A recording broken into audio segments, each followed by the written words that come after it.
Vamos a concluir nuestra serie que comenzamos hace, creo que fueron 2 meses, que estuvimos yéndonos pedazo por pedazo, capítulo por capítulo de lo que fue la carta a la iglesia de Corintio, primera de Corintios. Y quiero concluir esta semana esta serie sobre todas las cosas. La semana pasada, si nos acompañaron, estuvimos hablando acerca del amor. Y esta semana vamos a estar hablando de algo elemental también, algo muy, muy fundamental de todo lo que es la doctrina cristiana, que es algo tan importante, pero es algo que creo que no le damos la importancia suficiente o le damos el lugar que debemos de darle siempre como cristianos, que es la resurrección. Muchas veces es algo que no entendemos, es algo que muchas veces no lo creemos. Hay cristianos que todavía no creen en la resurrección. Pero es algo esencial, es uno de los pilares, es el pilar fundamental de lo que es el Evangelio de Cristo Jesús, esa resurrección de los muertos. Y esto lo toca Pablo en el capítulo 15. Voy a leer desde del versículo 1 al versículo 8 y después voy a seguir hasta que acabemos todo el capítulo. Pero miren lo que dice aquí, 1 Corintios 15, 1. Ahora, hermanos, quiero recordarles el Evangelio que les prediqué, el mismo que recibieron y el cual se mantienen firmes, en el cual se mantienen firmes. Mediante este evangelio son salvos si se aferran a la palabra que les prediqué. Déjenme leerles de nuevo eso. Mediante el evangelio son salvos si se aferran a la palabra que les prediqué. Es una condición, ¿verdad? Tenemos que aferrarnos a la enseñanza del evangelio, la enseñanza correcta del evangelio. Y luego dice: de otro modo harán creído en vano, porque ante todo les transmití a ustedes lo que yo mismo recibí, que Cristo murió por nuestros pecados según las Escrituras, que fue sepultado, que resucitó al tercer día según las Escrituras, y que se apareció a Cefas, luego a los 12, después se apareció a más de 500 hermanos a la vez, la mayoría de los cuales vive todavía, aunque algunos han muerto. Luego se apareció a Jacobo, más tarde a todos los apóstoles, y por último, como a uno nacido fuera de tiempo, se me apareció también a mí. Y esto es la palabra de Dios.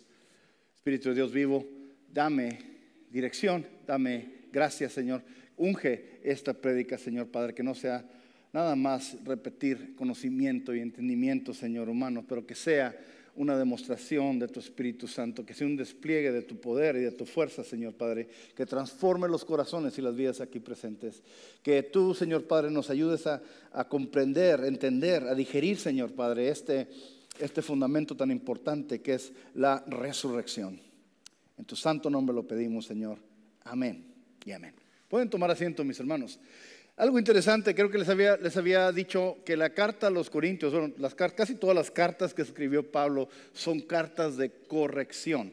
Estaba hablándoles a las iglesias que él había iniciado y a otras iglesias que existían en aquel tiempo, y les estaba recordando: estos son los fundamentos, esto es lo básico que les había enseñado, pero con el tiempo, como toda organización humana, empezamos bien, pero empiezan a agarrar monte con el tiempo, empiezan a entrar ideas diferentes y empiezan a alejarse del mensaje original. ¿Cuánto sabe que es importante para nosotros regresar a lo fundamental, a lo básico?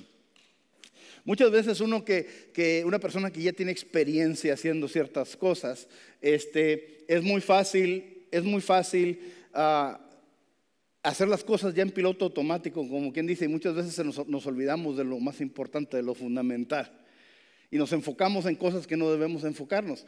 De hecho, ¿cuándo fue? Esta semana, sí, fue esta semana, el miércoles pasado, tuve una experiencia importante. Como ustedes saben, a mí me gusta mucho levantar pesas, me gusta mucho ese deporte, y estaba haciendo ¿cómo se dice? Bench, no sé cómo se dice en español. Estaba haciendo pecho en el bench, ¿verdad? Pero era un peso bastante pesado. De hecho, intenté levantar lo que era el récord mundial para mi división, y sí lo hice, lo levanté, gracias a Dios. Pero pues como todo, dije, bueno, me sentí muy a gusto, lo pude levantar. De hecho, en diciembre tengo una competencia, quiero traerme ese récord. Dije, déjame subirle un poquito más, y le subí 100 libras más. Y dije, déjame ver si lo puedo levantar. Y sí, lo levanté, lo moví, pero cuando me soltaron el peso, el cuerpo humano tiene límites, por cierto. Los huesos de aquí del antebrazo sentí que estaban moviéndose así donde estaba teniendo el peso, ¿verdad? Para bajarlo. Y fue una sensación tan interesante porque ya la había sentido. Cada vez que subo más, siento un poquito más esa presión en los huesos. Siento que los huesos se están moviendo. Y estaba tan enfocado en no quebrarme las muñecas y no quebrarme los brazos que cuando estaba bajando la pesa se cayó, ¿verdad? O sea, claro, tenía los, ¿cómo se llama? Los safety bars, ¿verdad? Entonces ahí que cayó y se detuvo, no hubo problema. Pero le mandé el video porque obviamente tengo que estarle mandando el video a mi coach que está en Austin. Y vio el video e inmediatamente me respondió. Dijo, mira tus pies cuando estás bajando el peso. Ya que lo levantaste está bien, pero el momento que empezaste a bajar el peso, mira lo que pasa con tus talones, empezaron a levantar. Estaba tan enfocado en controlar el peso que me olvidé de las piernas. ¿Y qué pasó? Dijo, por eso perdiste todo el balance y perdiste todo el control. En otras palabras, se me olvidó lo fundamental, lo que es básico, lo lifting 101. Se me olvidó mi posición de los pies y cómo tenía que tenerlos, porque estaba enfocado en una cosa que no debía estar enfocado. ¿Qué nos pasa en la iglesia? Muchas veces nos enfocamos en la cosa equivocada y se nos olvida lo más importante. Quiero llamar la atención a esto que es la idea, la doctrina de la resurrección, porque es algo sumamente importante. Lo que acaba de decir aquí Pablo a la iglesia es que dice, si se aferran al evangelio que yo les prediqué, serán salvos. En otras palabras, pero dice, y si no, pues va a ser en vano, de nada les va a servir. ¿Por qué? Porque empezaron a entrar ideas diferentes. Y una de las ideas que empezó a entrar, que desgraciadamente la veo hoy en la iglesia cristiana, es que hay muchos cristianos que no creen en la resurrección. Hay muchos cristianos que hablan han escuchado de la resurrección de Jesús, han escuchado acerca de la resurrección de los muertos, pero como que lo entienden, pero como que no lo han digerido, no lo han procesado, no lo han verdaderamente creído. Entonces, inclusive, cuando estaba preparándome para el sermón, siempre me gusta ver, como todo buen filósofo, me gusta ver los argumentos a favor y en contra. Entonces, estar comparando los fundamentos que tienen los dos argumentos a favor y en contra. Y inclusive me sorprende, bueno, no me sorprende tanto, pero porque ya lo he visto antes. Muchas veces en las mismas seminarios, en las universidades más liberales, tenemos ahí teólogos que son ateos, teólogos que no creen, que estaban, de hecho, hablando en contra de la resurrección. Entonces es un problema que no es nuevo, pero aún existe. Mucha gente no le da el valor suficiente a esto. Por eso Pablo estaba tocando lo mismo, porque había personas que estaban dudando acerca de la resurrección. Entonces empieza a tocar eso. Mire lo que dice aquí. Dice, ahora hermanos, quiero recordarles el evangelio que les prediqué, el mismo que recibieron, en la cual se mantienen firmes. Mediante este evangelio son salvos si se aferran a la palabra que les prediqué. De otro modo habrán creído en vano, porque ante todo les transmití a ustedes lo que yo mismo recibí, que Cristo murió por nuestros pecados según las Escrituras, fue sepultado, que resucitó al tercer día según las Escrituras, y que se le apareció a Cefas y luego a los 12. Después se apareció a más de 500 hermanos a la vez, la mayoría de los cuales vive todavía. Algunos han muerto.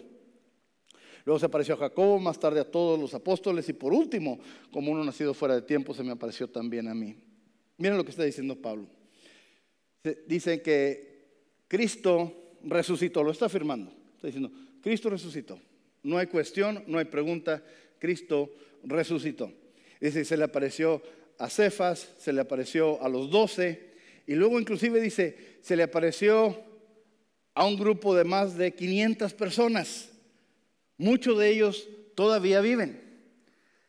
La carta a los Corintios se escribió en el año 52 aproximadamente, en el 52, 54 después de Cristo. Los eventos de la resurrección, pasión, muerte y resurrección de Jesús fue en el año 33 después de Cristo. Fueron aproximadamente 2 décadas. Entonces lo que está diciendo aquí Pablo, hubo más de 500 testigos que lo vieron suceder, que vieron que todo esto sucedió. Muchos de ellos están vivos todavía. En otras palabras, si no me creen, vayan y pregúntenles. Aquí hay toda esa gente, aquí están esos testigos. Pero ¿qué pasa 2000 años después? Es un poquito difícil digerir y entender esto y procesar esto. Jesús es algo que, si vemos de un punto meramente terrenal, el escuchar que un muerto resucita es algo difícil de entender. A lo mejor lo entendemos con la ciencia, ¿verdad? Nueva, con una persona que de code, como dicen en urgencias, ¿verdad? La persona se les para el corazón, ahora pues les pueden dar el shock. Bueno, antes eran estas, ahora ya nada más les ponen unas como, son como calcomanías, ¿verdad? Que se las ponen y ya les hace que empiecen otra vez a resucitar. Eso sí lo creemos, pero no creemos que una persona muerta resucite completamente. Miren. Pero lo que está diciendo aquí Jesús estaba hablando de la resurrección, no era nada nuevo, era algo que Pablo está mencionando, está en las Escrituras, está en el Antiguo Testamento, está en el Nuevo Testamento. No es algo que es imposible para Dios. El problema es la gente, y esto lo escuché de un teólogo hace varios años, la gente tiene la idea errónea de que Jesús vino a hacer a los malos buenos. La gente, la mayoría piensa que Jesús vino a hacer a los malos, a hacer los buenos. ¿Cuántos saben que eso no es lo que vino a hacer Jesús? Jesús vino a hacer a los muertos vivos. ¿Qué dice? He venido para que tengan ¿qué?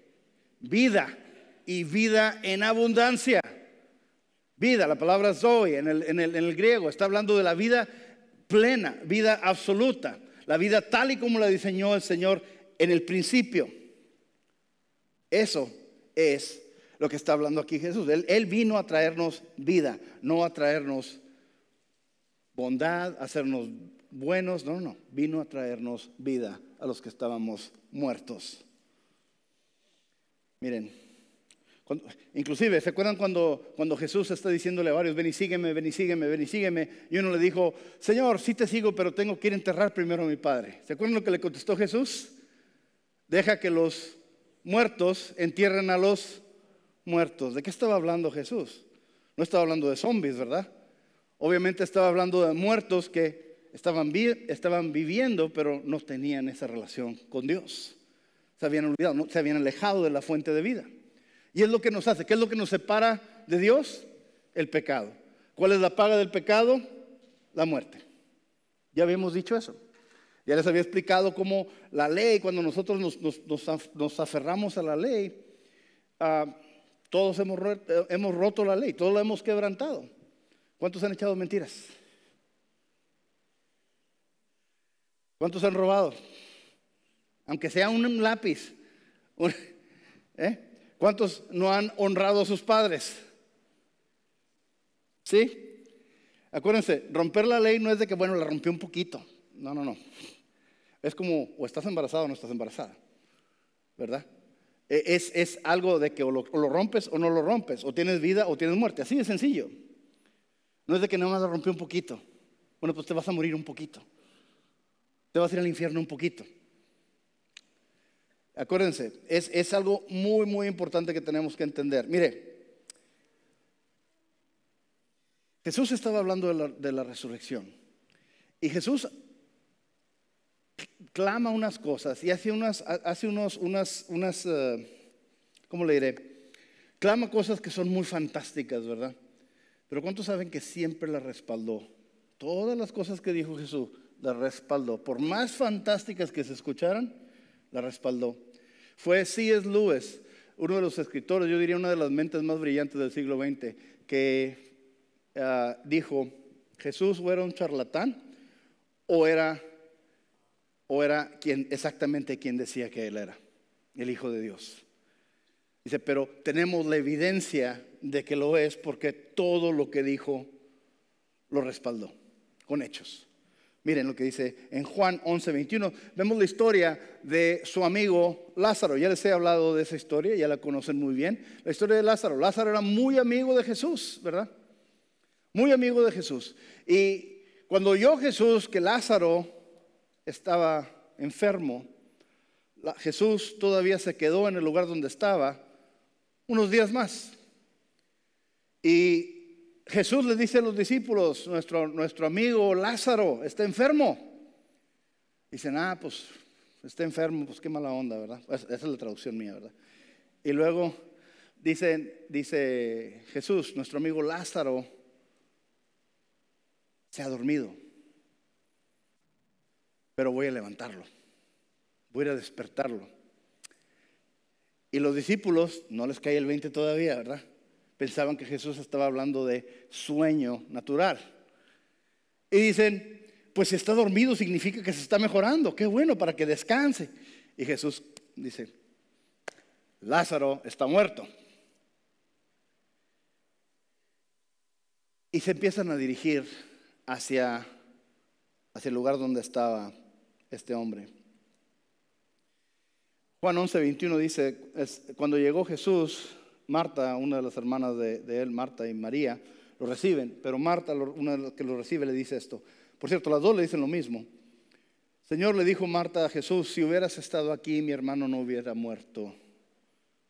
Porque yo sé que a una hora Dios te dará lo que le pidas. Pero ahora yo sé que a una hora Dios te dará lo que le pidas. Inmediatamente echándole la culpa a Jesús, ¿verdad? Si hubieras estado aquí, no hubiera pasado esto. En otras palabras, ¿dónde estabas? ¿Por qué no estabas aquí? ¿Cuántos preguntamos eso cuando las cosas no salen como queremos que salgan? ¿Dónde estás, Señor? ¿Por qué dejaste que pasara esto? Está en tu poder de arreglar las cosas. ¿Por qué dejaste que sucediera esto? Pero yo sé, a una hora Dios te dará todo lo que le pidas. Y mira lo que le contesta Jesús: tu hermano resucitará.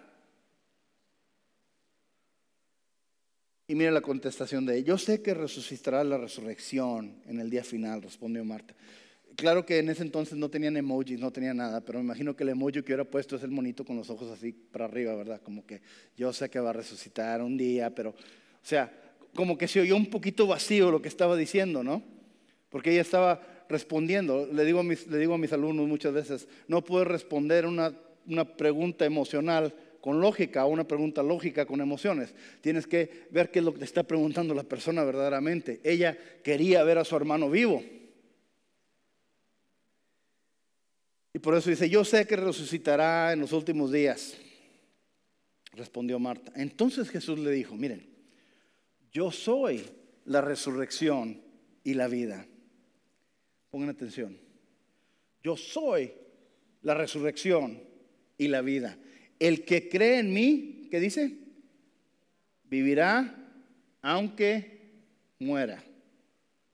El que cree en mí, vivirá aunque muera. Y todo el que vive y cree en mí no morirá jamás. Miren lo que está diciendo Jesús. El que cree en mí, aunque muera, vivirá. Y el que cree en mí, jamás morirá. Como que se está contradiciendo, ¿no?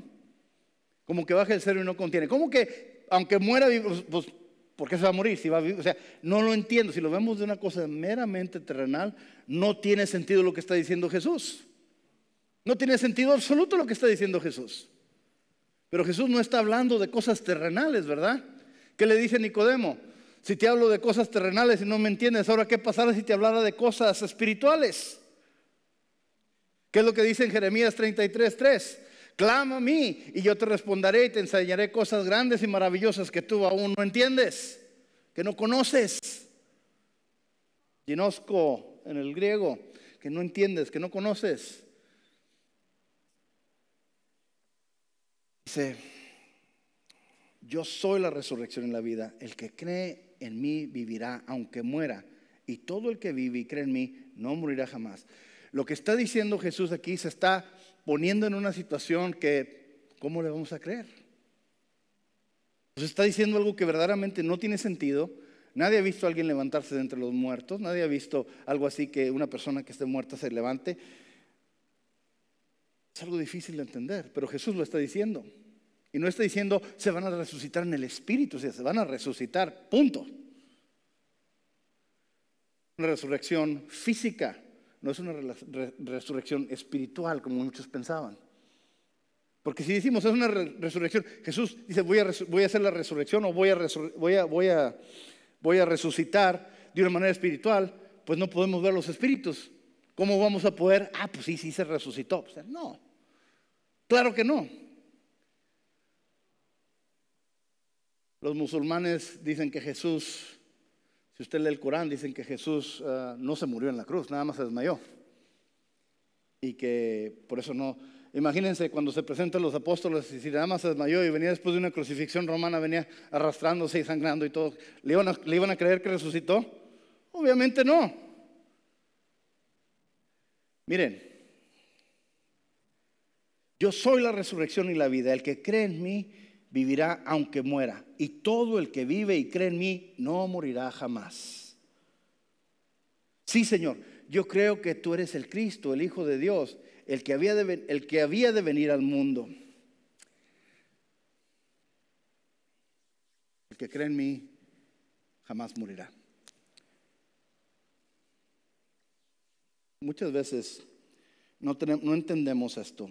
He escuchado personas que dicen que pues no hay tal cosa como el infierno, que el infierno es esto, la tierra, lo que vivimos aquí, el sufrimiento que tenemos aquí. Pero ¿cuántos saben que este mundo, este sufrimiento que tenemos, eso no era como diseñó la vida el Señor?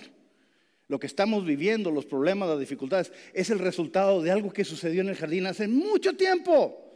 Cuando entró el pecado y saboteó la creación que había hecho el Señor perfecto, porque todo lo que hizo el día 1, día 2, día 3, todo era ¿qué? Bueno.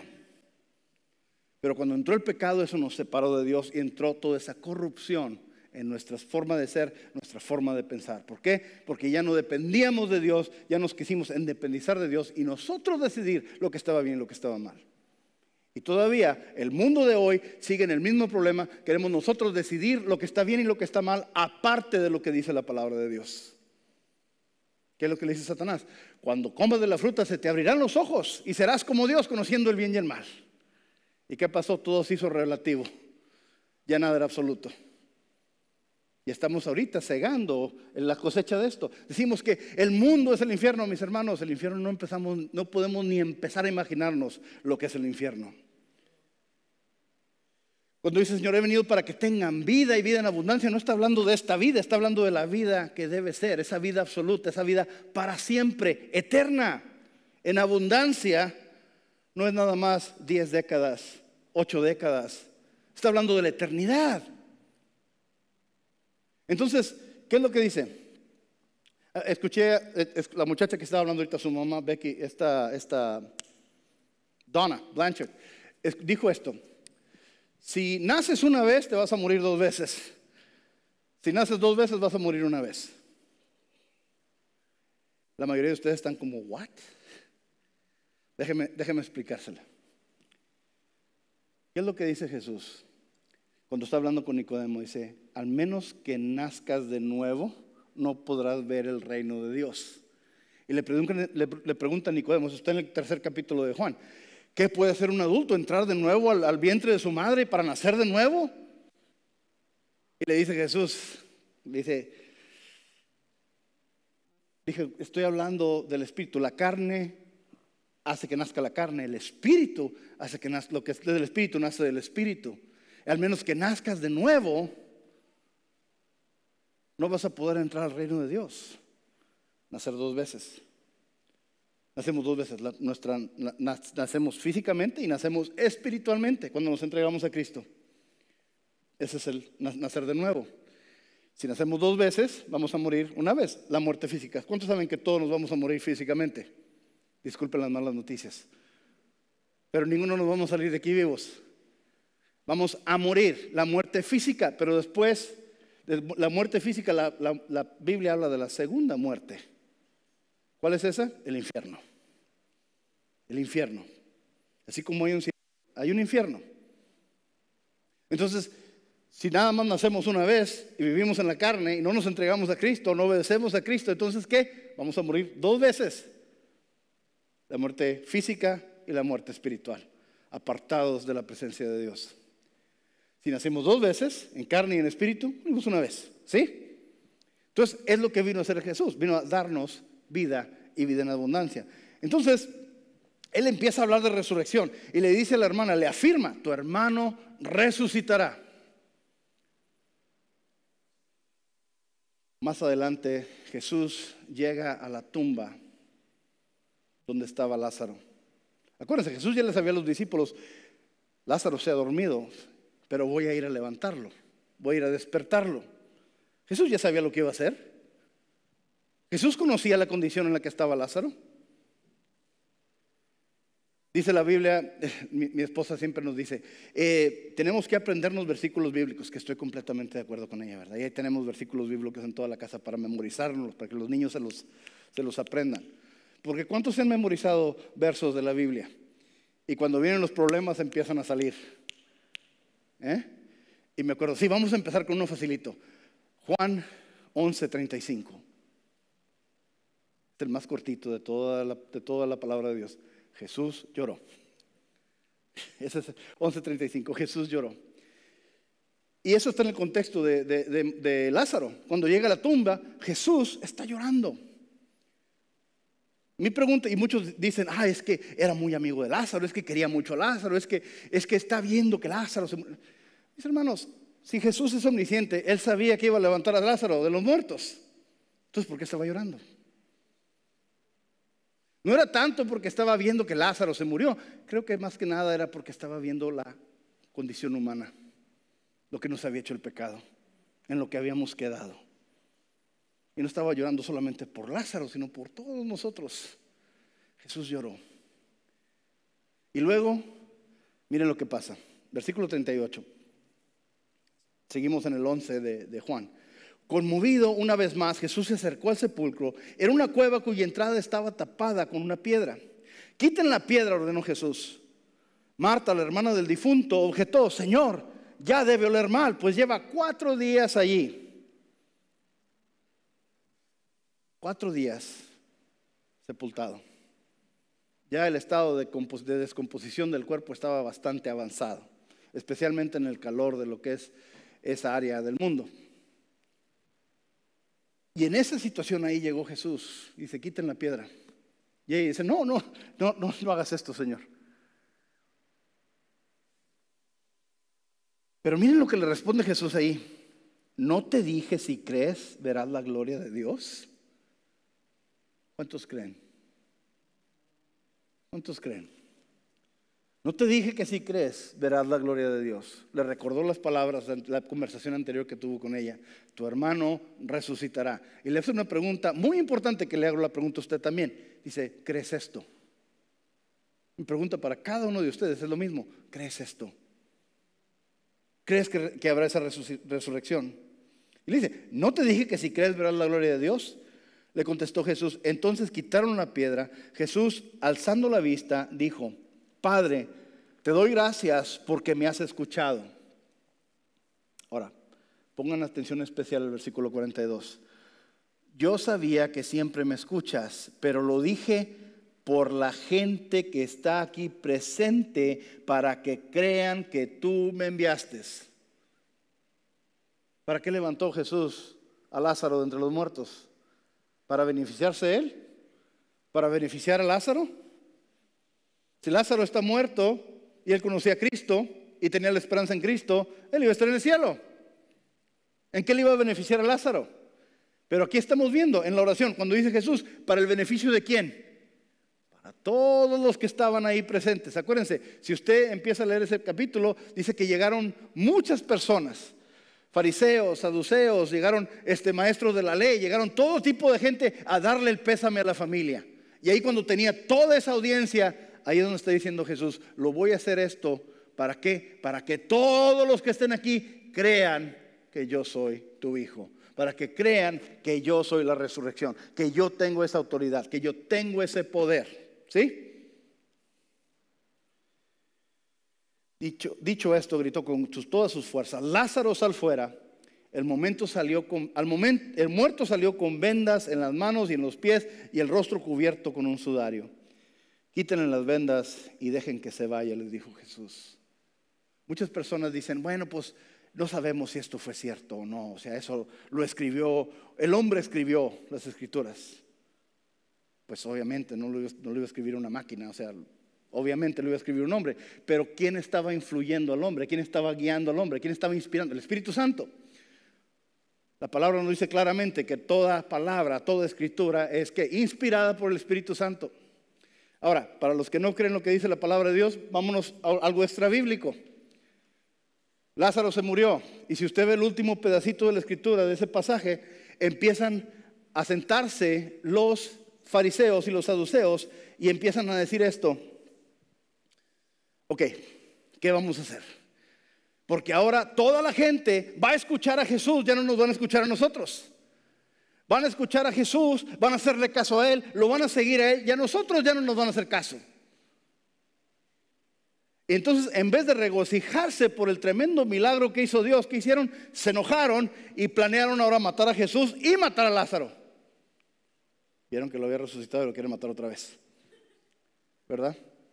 ¿Por qué? Porque dijeron: ya no nos van a hacer caso, ya no nos van a seguir, vamos a matarlos a los dos. Y dice, ahí tuvieron que salir, se tuvieron que alejar. Inclusive dice que Jesús se fue a vivir, estuvo ahora localizado en la orilla del desierto, en un área llamada Efraín. Pero, esto no lo dice ahí, pero esto lo vemos en la historia. Lázaro se fue, inclusive de toda el área de Judea, porque lo querían matar. ¿Y se va a dónde? Se va a una isla en medio del mar Mediterráneo. Se va a la isla de Chipre. Y en la capital de Chipre es una ciudadcita que se llama Lárnaca. Y ahí está una iglesia que se fundó por Lázaro. Lázaro fue el obispo de Chipre, se convirtió en el obispo de Chipre. Y dicen que vivió 40 años después de este suceso. En el siglo IX estaban haciendo una excavación, estaban restaurando la iglesia de San Lázaro, que está en la isla de Chipre, en Lárnaca. Y al estar excavando y estar limpiando para poder restaurar la iglesia, encontraron una tumba abajo del altar. Y en la tumba está escrito: aquí está Lázaro, amigo de Jesús, muerto 2 veces. Vivió 40 años después y la tumba todavía está ahí. Y ahí está la evidencia. Hay evidencia física que Lázaro vivió todavía 40 años y se fue a predicar el evangelio de Dios. 4 días muerto y todavía el Señor lo levantó. ¿Qué está diciendo el Señor? Yo soy la vida, yo soy la resurrección. Todo el que cree en mí, aunque muera, vivirá. Es algo que muchos nos cuestionamos, inclusive cristianos se cuestionan si todavía existe esa vida eterna, si es cierto que hay una vida después de la muerte. Había otro que tampoco creía muy bien, que era difícil, es difícil entender eso.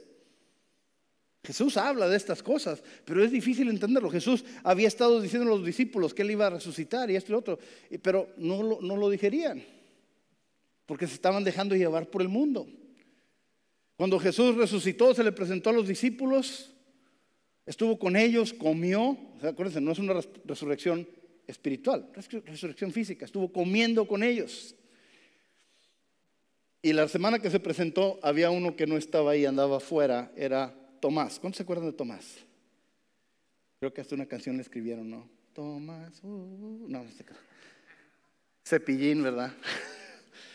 Los de mi generación todavía se acuerdan.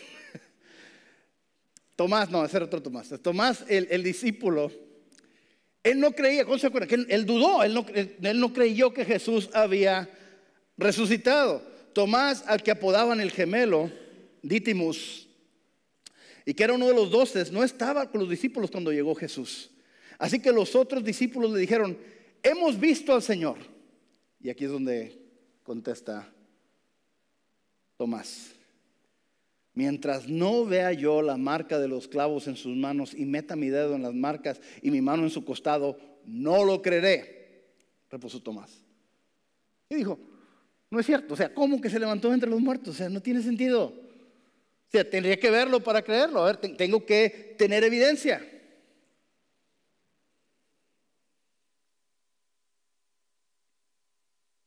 Dice aquí, una semana más tarde estaban los discípulos de nuevo en casa y Tomás estaba con ellos. Aunque las puertas estaban cerradas, Jesús entró y poniéndose en medio de ellos los saludó: la paz sea con ustedes. Luego le dijo a Tomás: pon tu dedo aquí y mira mis manos. Acerca tu mano y métela en mi costado y no seas incrédulo, sino hombre de fe. Oh Theos mu, oh Kurios mu, oh mi Señor, oh mi Dios. Inmediatamente reconoció que Jesús no estaba, que sus hermanos no estaban echando mentiras, que Jesús había resucitado tal y como dijo. Pero no fue hasta cuando pudo él tocar y palpar y darse cuenta que sí era cierto, fue cuando creyó. Mire lo que le respondía Jesús. Porque me has visto, has creído, dijo Jesús. Dichosos los que no han visto y sin embargo creen. ¿A quién se refería? Todos nosotros. Todos nosotros. Dichosos los que han creído y aún no han visto. Jesús hizo muchas otras señales milagrosas en presencia de sus discípulos, las cuales no están registradas en este libro. ¿Cuántos saben de tantas otras cosas que hizo Jesús de las cuales no sabemos? Pero hay suficiente aquí para revelarnos que Él fue real, fue cierto. Y dice, pero estas se han escrito para que ustedes crean que Jesús es el Cristo, el Hijo de Dios, para que al creer en su nombre tengan vida eterna. Tomás no creía. Tomás era una persona bastante, ¿cómo se dice? Escéptica, alguien lo dijo. Sí, una persona muy escéptica. ¿Cuántos saben que su pastor es muy escéptico también? Yo no me creo las cosas nomás porque me las dicen. Me gusta estudiar, me gusta escarbar, me gusta entender. Soy muy escéptico también, por naturaleza siempre he sido así. ¿Okay? Mis antecedentes son científicos, entonces a mí me gusta comprobar, me gusta estudiar. Soy como Tomás. Entonces, ¿qué estoy haciendo aquí? Mis hermanos, Tomás no creía.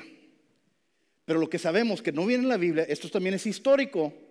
Tomás, de no creer, de este momento donde palpó las manos de Jesús y la cortada que había en su costado de la lanza, él fue a parar a la India. Y en la India empezó a predicar el Evangelio. Si usted conoce la historia de los discípulos, él terminó predicando el Evangelio en la India y lo ejecutaron en la ciudad de Chennai, donde hay una iglesia, la iglesia de Santo Tomás. Y ahí lo mataron con una lanza por predicar el Evangelio, los mismos hindús. Y ahí está la lanza, y ahí está la iglesia. Hicieron una iglesia en el templo donde estaba su tumba en la India. ¿Qué fue lo que hizo que cambiara de pensar, que lo llevó hasta ese lugar?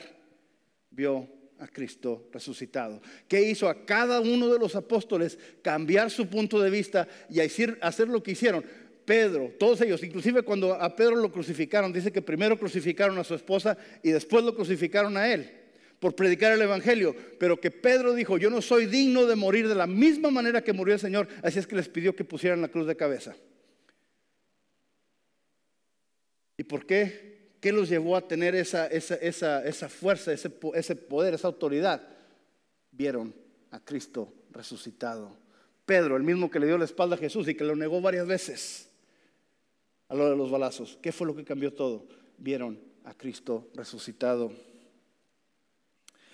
Jesús ya les había advertido. Mateo 16, 21 dice, después de que va a Cesarea de Filipo y les dice, ¿quién dicen ustedes que soy yo?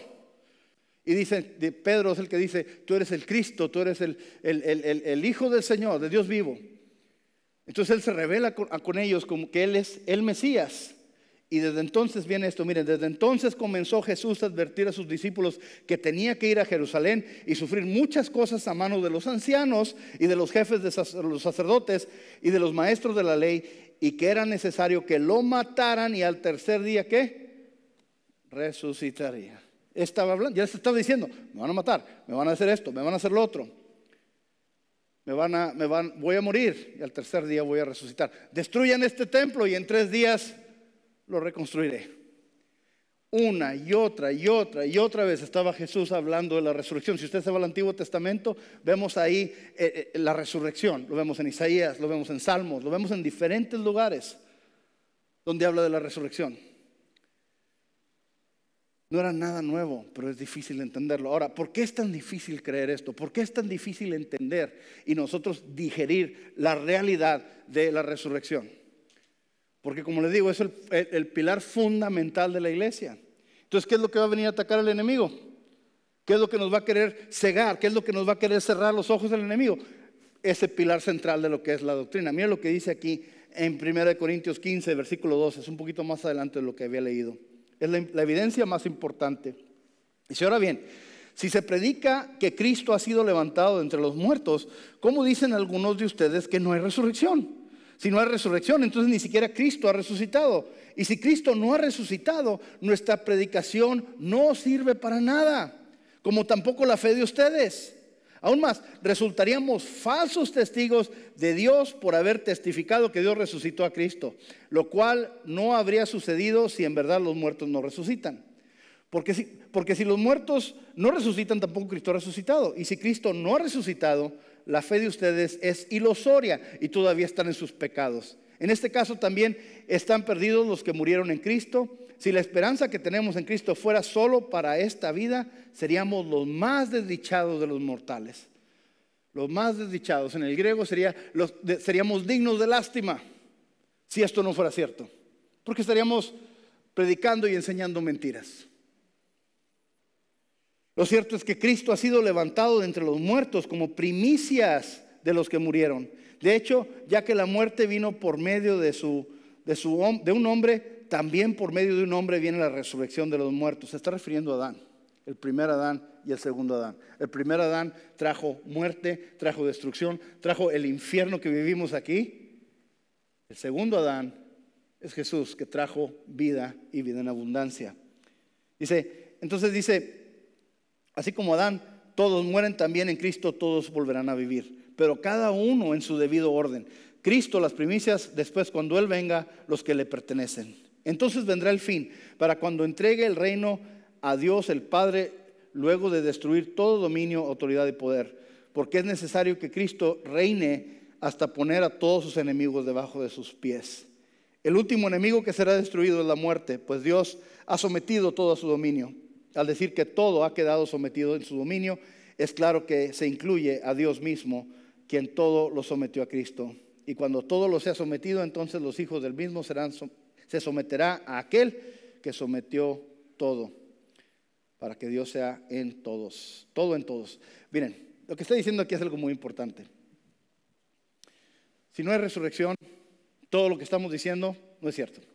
Todo lo que dice la palabra de Jesús, todo el mensaje del evangelio no es cierto. Si no existiera la resurrección. Muchos de los griegos en la iglesia de Corintio no creían en la resurrección de los muertos. Había algunos que se habían alejado de esta creencia, no habían aceptado la realidad de esto. Pero es algo que tenemos que entender. O sea, por eso el enemigo va a venir a atacar eso, nuestra creencia en la resurrección. Es difícil entenderlo, es difícil creerlo, es difícil procesarlo. Pero Cristo se levantó de entre los muertos. Miren,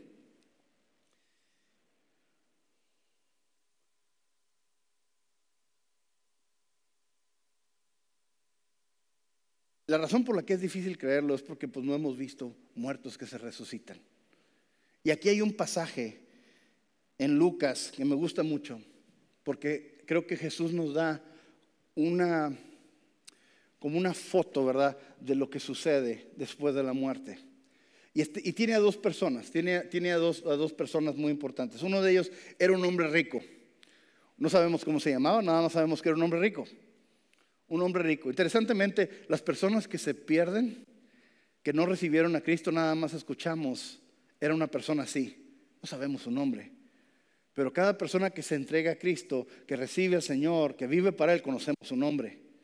Entonces vemos a este hombre rico que vivía y comía muy sabroso y comía muy rico. Dice que cenaba suntuosamente todas las noches, todos los días. Y había este mendigo que se llamaba Lázaro, que dice que estaba lleno de llagas y era un paupérrimo esta persona. Y dice que se alimentaba de las migajas que caían de la mesa de este hombre rico. Ya les había predicado esto la vez pasada.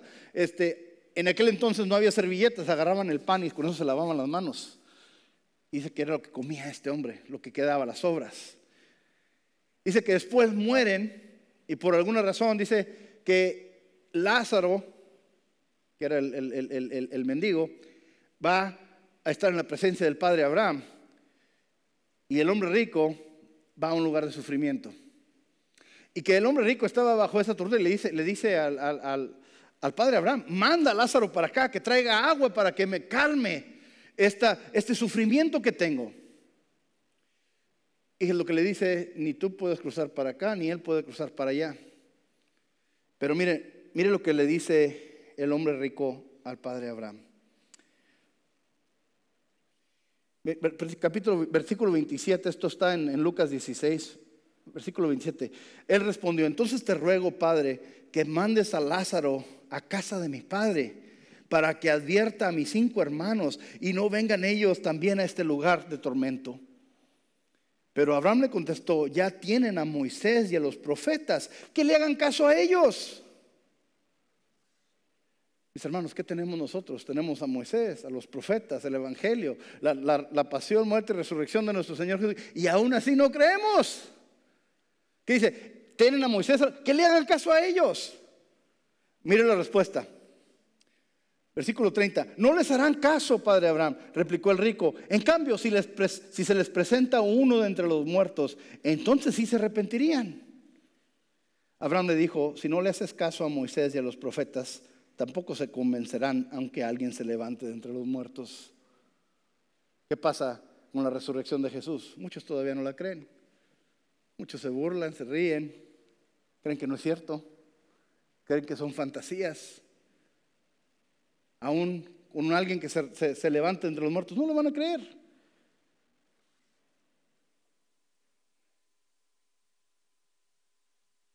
Pero miren, inclusive ha habido, dicen no, pues que no se murió, que hay este argumento que los discípulos se robaron el cuerpo de Jesús. Y esto, de hecho, el capítulo en Mateo nos escribe de algo, un suceso importante. Mientras las mujeres iban en el camino, Mateo 28 dice: algunos de los guardias entraron en la ciudad e informaron a los jefes de los sacerdotes de todo lo que había sucedido. Las mujeres fueron las que fueron a la tumba de Jesús y encontraron que estaba vacía. Y se encontraron con el Señor. Y los soldados habían llegado corriendo. ¿Por qué? Llegaron a la ciudad a hablar con los jefes de los sacerdotes.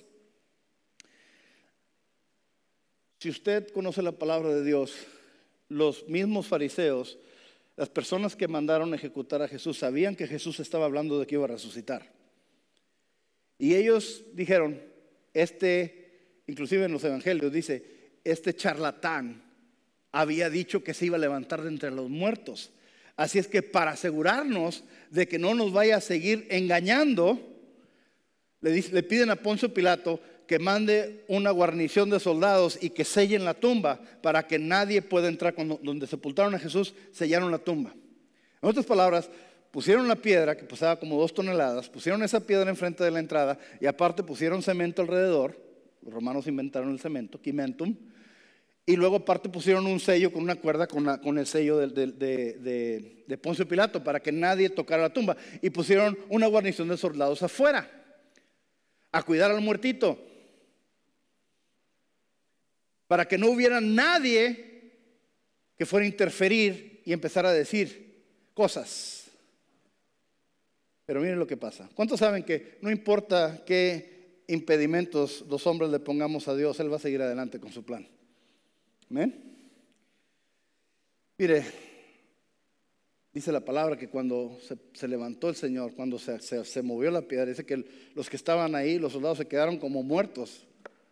No pudieron hacer nada. Y salió el Señor de ahí.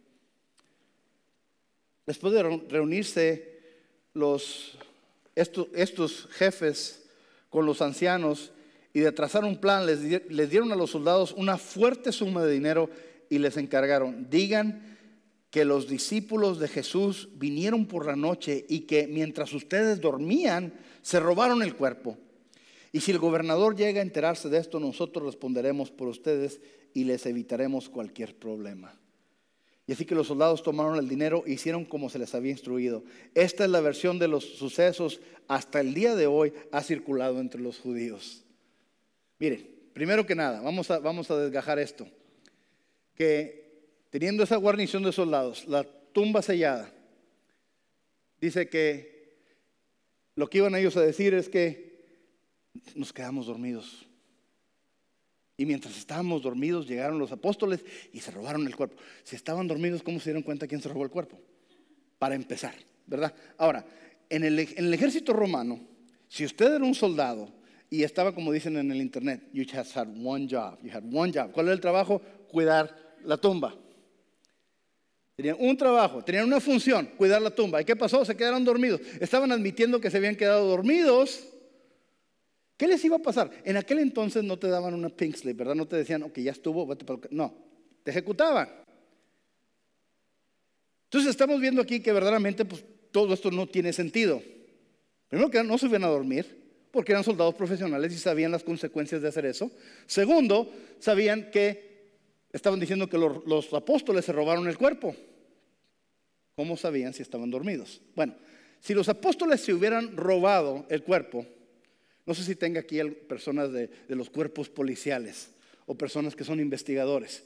Si usted conoce eso, cuando usted ve a un criminal y empiezan a interrogarlos, y muchas veces ahorita aquí en Estados Unidos es ilegal, pero si empiezan a torturar a alguien y esta persona está haciendo algo que sabe que no es cierto, va a confesar. Va a confesar. Nadie va a morir o va a ver a su familia que muera por una mentira.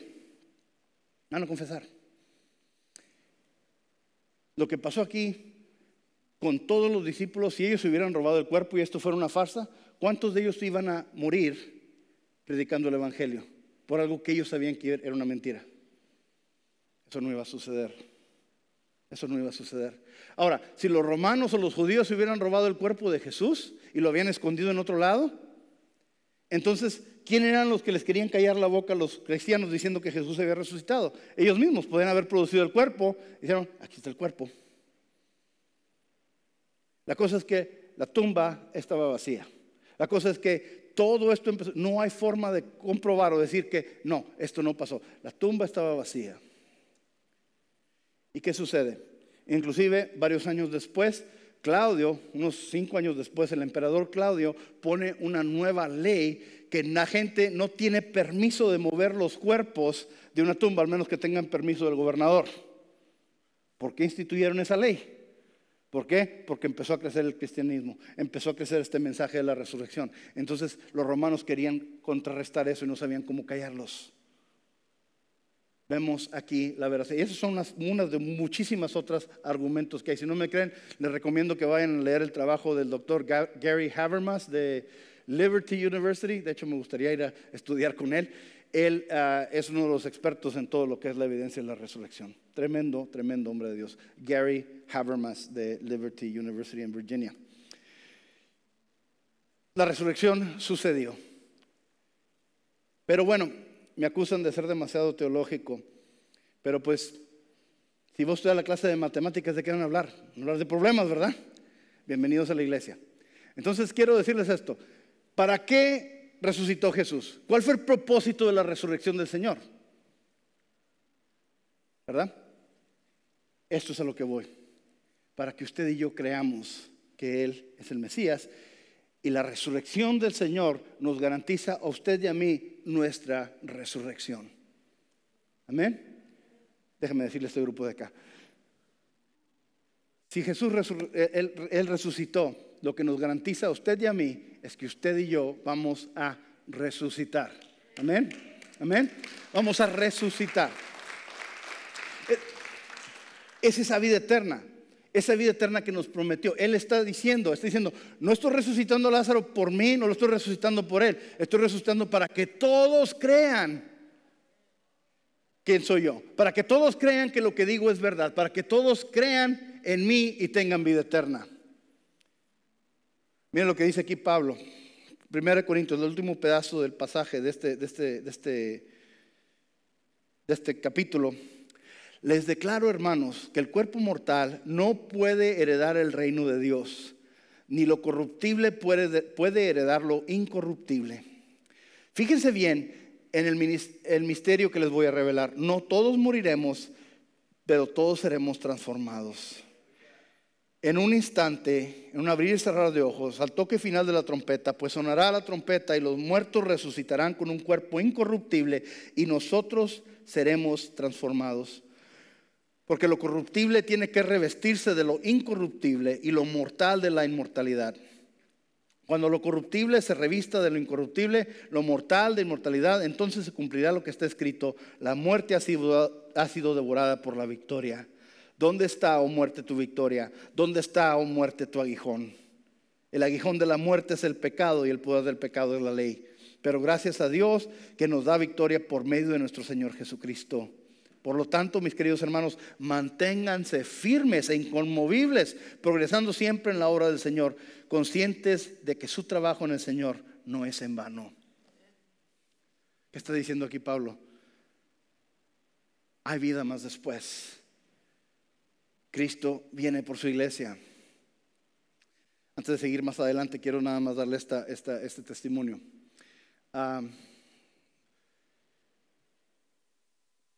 Cuando yo conocí a Cristo en el 2005, empecé a estudiar y leer y aprender todo lo que pude aprender acerca de la palabra. Y el Señor estaba revelándome cosas, estaba moviéndose, y mi fe estaba creciendo. Y una de las cosas que aprendí es de creer lo que dice la palabra, absolutamente, completamente. Pablo nos dice que toda escritura es inspirada por Dios. Y yo tenía un tío muy querido, muy apegado conmigo. Crecí con él, siempre vivía en la casa de enseguida, siempre nos traía dulces, siempre nos traía todo tipo de cosas. Me acuerdo que cuando sacaba buenas calificaciones una vez, me acuerdo que cuando terminé, creo que fue la prepa, me dio $100. En aquel entonces $100 era una lanota. Y él fue de muy grande influencia en mi vida. Él falleció hace como no me acuerdo, como más de 10 años, ¿no? Unos 10 años más o menos. Me acuerdo que estábamos en el hospital y se puso muy mal y repentinamente pues se empezó a ir en declive. Y me acuerdo estar ahí en el cuarto en urgencias y donde le estaban dando CPR, ¿verdad? Para tratar de resucitarlo de nuevo. Le estaban poniendo oxígeno y estaban haciendo todo lo que podían. Y cuando ya pues no pudieron, muy nada más ya el corazón no estaba latiendo. Y yo trabajé durante mis años cuando estudié mi licenciatura, trabajé en urgencias en San Antonio y ya tenía experiencia de estar en un cuarto de urgencias, de emergencia, ya sabía cómo funcionaba. Y me acuerdo que vi todo esto y ya sabía exactamente lo que estaba pasando. Y viene el doctor y me dijo: ya no hay nada que podemos hacer. Y me acuerdo que entonces salí yo, fui con mi familia estaban todos ahí en el cuarto de espera. Mi abuelita, la mamá de mi tío, ahí estaba. Ella ya perdió a su esposo a los 24 años, perdió a su hijo mayor y ahora perdió a su hijo menor. Y es una persona que todavía la admiro. Ella todavía vive, tiene 96, 97 años ahorita, mi abuela.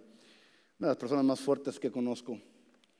Y me acuerdo que me imaginaba qué estará pensando ahorita, qué estará sintiendo mi abuela ahorita al ver esto otra vez, enterrar otro hijo. Y me acuerdo que estaba yo apenas conociendo mi fe. Y me acuerdo que algo raro sucedió. Me dio por entrar otra vez al cuarto de urgencias donde estaba el cuerpo de mi tío. Y nunca se me olvidó, estaba su cuerpo ahí. Y estaba pelón porque había tenido cáncer, es que ya no tenía pelo, ni cejas, ni nada. Y me acuerdo que estaban todos los paquetitos de las diferentes cosas que utilizaron y gasas y todo tirado ahí. Y me acuerdo que lo toqué y me acuerdo que estaba frío. Y me acuerdo que me puse a orar. Dije: Señor, danos unos minutos más con Él. Quiero que toques su vida para que pueda despedirse bien mi abuelita, porque ella no ha tenido chance de hacerlo. pido que lo toques, pido que hagas un milagro, Señor. Y así hice eso y me sentí medio tonto y después me salí de ahí y me fui de regreso con la familia. Mi esposa ya estaba.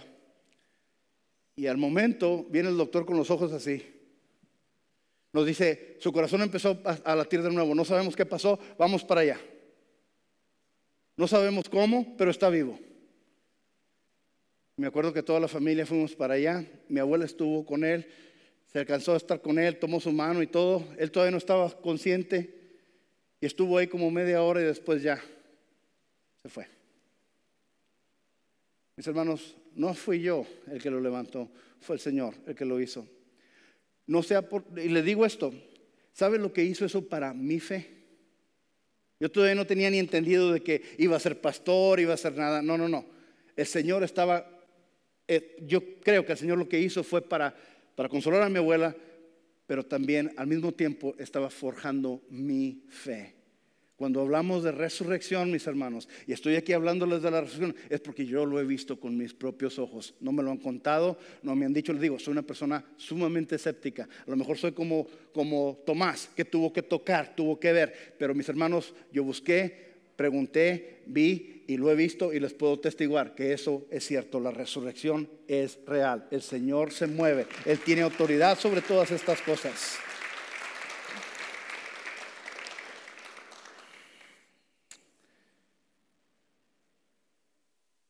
Miren, está hablando aquí Pablo, dice que el Señor va a regresar. Dice que vamos a ser transformados. En un abrir y cerrar de ojos, en un instante, dice, cuando se escuche la trompeta. Eso es muy importante. Les he dicho antes que Jesús va a venir por su iglesia. Jesús regresa. ¿Saben que Jesús viene? Hay más de 125 profecías hablando de la venida de Jesús, de la primera venida de Jesús. Que iba a nacer en Belén, que iba a vivir en Nazaret, que iba a salir de Egipto, que iba a nacer de una virgen. Que todas esas profecías que están esparcidas en todo el Antiguo Testamento hablan de una persona en un tiempo y todas esas se caen en Jesús. Las probabilidades matemáticas de que todas esas 125 profecías se cumplan en una persona en un tiempo son 0.0000040,000 ceros antes de que empiece a tener significancia. Es imposible, es una cosa, es imposible que se cumpla de ninguna otra manera. En otras palabras, estamos viendo un milagro, lo que dice la Escritura. Pero así como hay 125 profecías que hablaron de la venida de Cristo, hay 300 y tantas profecías hablando de la segunda venida de Cristo. Y así como se cumplieron las primeras, se van a cumplir las segundas. Miren, Jesús va a regresar. Miren lo que dice aquí Pablo, dice, no todos moriremos, pero todos seremos transformados. En un instante, en un abrir y cerrar de ojos, al toque final de la trompeta. Pues sonará la trompeta y los muertos resucitarán con un cuerpo incorruptible y nosotros seremos transformados.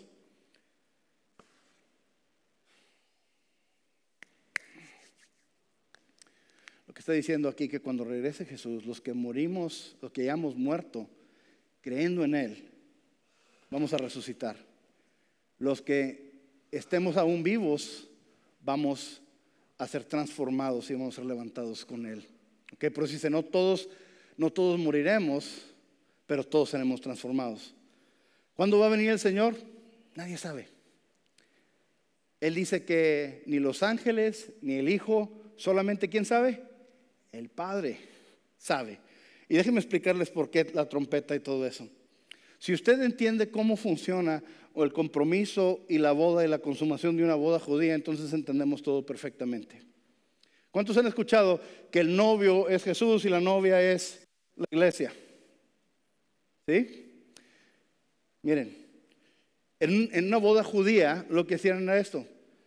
Cuando se comprometía el esposo y la esposa, la novia y el novio, se comprometían y entonces la esposa ahora ya no vivía como soltera, vivía como casada, vivía como comprometida. Estaba casada por toda la ley excepto en poder consumar el matrimonio y empezar a tener familia. Lo que hacía el hombre Ella se quedaba en la casa de sus padres. El hombre, el varón, se iba a la casa de su padre y empezaba a hacer una adición, a añadirle a la casa. Empezaba a construir una adición nueva para él traer a su familia ahí, para tener su esposa y empezar ya a comenzar la vida nueva con su familia. Y ahí era donde se consumaba el matrimonio. No era un tiempo finito. Él tenía que irse, construir, y el único que tenía más experiencia en la casa de construcción era el papá. Entonces, después de él haber construido su casa para traer a su familia, a su esposa, a su novia, el papá tenía que venir y darle la inspección final y decirle: ok, ya está listo, ve por tu novia. Y lo que hacían, se iba el novio con sus amigos y se iban por la novia. Y al llegar a la casa de la novia, en la hora menos esperada, tocaban una trompeta o varias trompetas, y la novia agarraba lo que tenía y salía corriendo y se iba con su novio, y él se la llevaba a su nuevo aposento a consumar el matrimonio. Jesús dice: a donde voy, dice, ya saben el camino. Dice, no sabemos, Tomás, otra vez, no sabemos cuál es el camino. Dice, yo soy el camino, la verdad y la vida. Les dice, voy a la casa de mi padre, y en la casa de mi padre hay muchas mansiones. Voy a prepararles un lugar para que estén donde yo esté. Y si voy a prepararles un lugar, voy a venir por ustedes para que ustedes vivan conmigo. ¿Qué es lo que dice la palabra? Que Él va a regresar, y con el sonido ¿de qué? De la trompeta, de donde viene el rapto, donde va a venir por su iglesia el Señor. Va a regresar por su iglesia, y dice, los que ya murieron en Cristo van a resucitar, y los que estamos vivos vamos a ser levantados con Él. Y de ahí empieza la vida eterna. ¿Sí? Miren, esto lo leo en los funerales. Por eso he visto personas que nunca han ido a un funeral cristiano, que están acostumbrados a funerales de otras formas de pensar, ¿verdad? Otras religiones, y ven mucho dolor y todo tipo de cosas, pero en un funeral cristiano muchos no se esperan el gozo que ven, la felicidad que ven en la gente, porque van a ver más como una celebración, no tanto algo que están ahí dolidos porque están celebrando que esta persona ya entró a la vida eterna. Miren lo que dice aquí, Primera de Tesalonicenses, el mensaje muy similar. Hermanos, no queremos que ignoren lo que va a pasar con los que ya han muerto, para que no se entristezcan como esos otros que no tienen esperanza. ¿Acaso no creemos que Jesús murió y resucitó? Así también Dios resucitará con Jesús a los que han muerto en unión con Él. Conforme a lo dicho por el Señor, afirmamos que nosotros, los que estemos vivos y hayamos quedado hasta la venida del Señor, de ninguna manera nos adelantaremos a los que hayan muerto. El Señor mismo descenderá del cielo con voz de mando, con voz de arcángel y con trompeta de Dios, y los muertos en Cristo resucitarán primero. Luego los que estemos vivos, los que hayamos quedado, seremos arrebatados junto con ellos en las nubes para encontrarnos con el Señor en el aire, y así estaremos con el Señor para siempre. Por lo tanto, anímense los unos a los otros con estas palabras. Lo que está diciendo aquí claramente, esto siempre lo leo cuando estoy haciendo un funeral. ¿Para qué? Para saber que siempre tenemos esperanza en el Señor. Tenemos esperanza de vida eterna. Tenemos esa esperanza de la resurrección. El sufrimiento que tenemos aquí no son 3, 4, 5, 10 décadas. No se va a comparar con el gozo de estar para siempre con el Señor. Déjenme cerrar con esto, mis hermanos. Vamos a ponernos de pie. No sé si usted haya visto a los astronautas, ¿verdad? Cuando están haciendo, que andan en la luna o andan en el espacio, ¿verdad? Y traen esos trajes pesadísimos, son muy pesados y muy gruesos. Inclusive unas cosas que se quejan los astronautas, que tienen que poder utilizar, poner unos tornillitos chiquititos, ¿verdad? Y cuando traen como guantes de béisbol, o sea, traen unos guantes muy grandes, y tienen que tener una destreza tremenda para poder arreglar las cosas que tienen que arreglar ahí en el espacio. Pero ese saco, ese traje que traen especial, los protege del frío, los protege de la falta de aire, y los protege también de la radiación tremenda que hay en el espacio. Sin ese traje no podrían sobrevivir. Mientras estemos aquí en esta tierra traemos estos trajes, ¿verdad? A mí me queda un poquito grande el mío, pero traemos estos trajes para poder sobrevivir aquí y existir aquí. Pero ¿cuántos saben que esto se va a quedar aquí y se va a deshacer? Pero lo que dice que seremos transformados, se nos darán cuerpos nuevos. Se me hace que sí voy a tener mi six-pack cuando esté ahí, ¿verdad? Y esos van a ser cuerpos que van a ser sobrevivir y que van a ser para siempre. No van a envejecer, no van a sufrir, no van a tener los problemas que tenemos hoy. Es lo que dice aquí la palabra, que seremos transformados. ¿Cómo? No sé cómo, pero nos transformaremos de una forma tremenda. Otra cosa, mientras estemos aquí en la tierra, vamos a sufrir. Vamos a sufrir. Jesús dice, en esta tierra encontrarán problemas. Dice, pero anímense, yo he vencido al mundo. Miren, 2 Corintios 4:7. Por eso caminar, vivir esta vida es difícil. Esta vida es dura, esta vida hay sufrimiento, hay quebrantamiento de corazón, hay todo tipo de cosas. Pero es por la imperfección y el pecado que existe. Pero lo que viene, todo eso se va a quedar atrás. 2 Corintios 4:7. Pero tenemos este tesoro en vasijas de barro para que se vea qué tan sublime poder viene de Dios y no de nosotros. Nos vemos atribulados en todo, pero no abatidos, perplejos, pero no desesperados, perseguidos, pero no abandonados, derribados, pero no destruidos. Donde quiera que vamos, siempre llevamos en nuestro cuerpo la muerte de Jesús, para que también su vida se manifieste en nuestro cuerpo. Pues a nosotros los que vivimos siempre se nos entrega la muerte por causa de Jesús, para que también su vida se manifieste en nuestro cuerpo mortal. Así que la muerte actúa en nosotros y en ustedes la vida. Escrito está, creí y por eso hablé. Con este mismo espíritu de fe también nosotros creemos, por eso hablamos. Pues sabemos que aquel que resucitó al Señor Jesús nos resucitará también a nosotros con Él y nos llevará junto con ustedes a su presencia.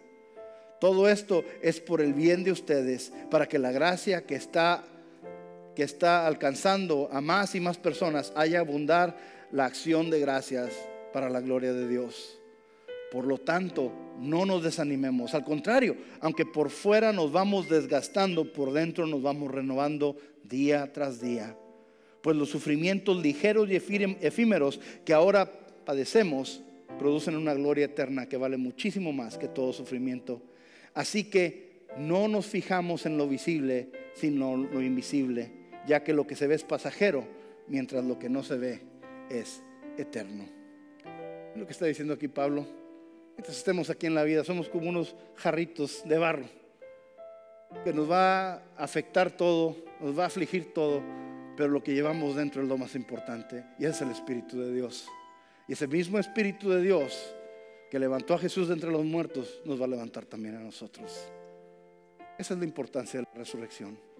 ¿Por qué podemos encarar todas las cosas? ¿Por qué podemos encarar el mundo? ¿Por qué podemos hacer todo lo que el cristiano puede hacer? ¿Por qué podemos hacer todas las cosas que Cristo hizo? Porque tenemos el mismo Espíritu. Amén. Para Dios nada es imposible. ¿Qué dice Jesús? Para el hombre todo es imposible, pero con Dios, para Dios nada es imposible. ¿Qué lo está deteniendo usted? ¿Qué temor? ¿Qué dolor?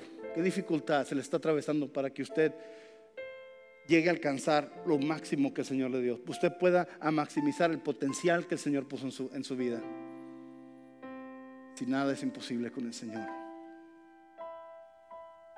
Así es que tenemos que ver eso, mis hermanos. Si usted es mamá, usted sabe lo que estoy hablando. Vivimos en esta tierra, es como estar en medio de los dolores de parto. Dolores de parto, dificultad, el batallar, los problemas. Pero ¿qué pasa con esos dolores del parto en el momento que le entregan a su bebé? ¿Qué pasó con esos dolores? ¿A dónde se fueron? Se desvanecieron. Perdieron su sentido. ¿Por qué? Porque ahora tenemos a este bebé, a esta persona ahí enfrente de nosotros. De la misma manera, mientras estemos en esta tierra, estamos en esos dolores de parto. Pero un día vamos a estar cara a cara con el Señor. Acuérdense, no estamos ahí porque somos especiales. Estamos ahí porque el Señor hizo la oferta para todos los que queremos creer en Él. Hay tantas personas que me dicen, ay, doctor Salinas, es que conozco a tantas personas que necesitan terapia. Le dije, yo también conozco muchas que necesitan terapia, pero la terapia no es para los que la necesitan, es para los que la quieren. La salvación no es para los que la necesitan, es para los que la quieren. Amén. Es de la misma manera que trabaja. Si usted quiere la salvación, esa se le extiende a todos. Los que la recibimos, no es porque seamos especiales, simple y sencillamente estamos haciendo la decisión de seguir a Cristo para tener esta vida eterna.